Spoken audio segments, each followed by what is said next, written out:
দুর্নীতির কারণে সমালোচনার মুখে থাকা ব্রিটিশ সিটি মিনিস্টার টিলিপ সিদ্দিকের বিরুদ্ধে তদন্ত করা হবে। তিনি নিজেই চিঠি লিখেছেন প্রধানমন্ত্রীর নীতিশাস্ত্র বিষয়ক উপদেষ্টাকে যেন তার বিরুদ্ধে যেসব অভিযোগ উঠেছে সে বিষয়ে তদন্ত করে দেখা হয়। ব্রিটিশ প্রধানমন্ত্রী স্যার কেয়ার স্টারমার সোমবার সকালে এক প্রেস কনফারেন্সে বিষয়টি নিশ্চিত করেছেন। এছাড়া টিলিপ সিদ্দিকি যে চিঠি লিখেছেন সেই চিঠির বরাত দিয়ে ব্রিটিশ সংবাদ মাধ্যমগুলো জানিয়েছে, চিঠিতে টিলিপ সিদ্দিকি দৃঢ়তার সাথে বলেছেন তিনি কোনো ভুল করেননি। সাম্প্রতিক সময়ে টিলিপ সিদ্দিকি, যিনি বাংলাদেশের সাবেক প্রধানমন্ত্রী শেখ হাসিনার বোনের মেয়ে, তার বিরুদ্ধে দুর্নীতির অভিযোগ ওঠে। বাংলাদেশে রাশিয়ার সহায়তায় যে রূপপুর পাওয়ার প্রজেক্ট রয়েছে সেখানে 4 বিলিয়ন পাউন্ডের ঘুষ নেওয়ার অভিযোগ ওঠে টিলিপ সিদ্দিক সহ সাবেক প্রধানমন্ত্রী শেখ হাসিনার পরিবারের সদস্যদের বিরুদ্ধে।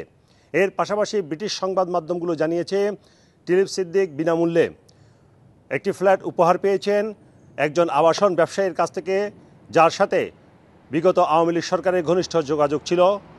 এর পাশাপাশি তার বোনের বিরুদ্ধেও একই ধরনের একটি বিনামূল্যে ফ্ল্যাট পাওয়ার অভিযোগ করেছে একজন আইনজীবী।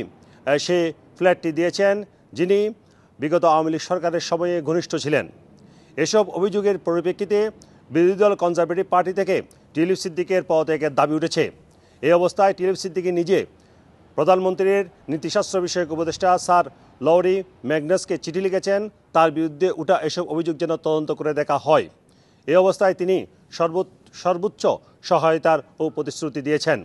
যদিও প্রধানমন্ত্রী স্যার কেয়ার স্টারমার তিনি বলেছেন টিলিপ সিদ্দিকের উপর তার পূর্ণ আস্থা এখনও রয়েছে এবং তিনি এই চিঠি দেওয়ার মাধ্যমে তার বিরুদ্ধে যে তদন্ত করতে বলা হচ্ছে এর মাধ্যমে তিনি সঠিক কাজ করেছেন।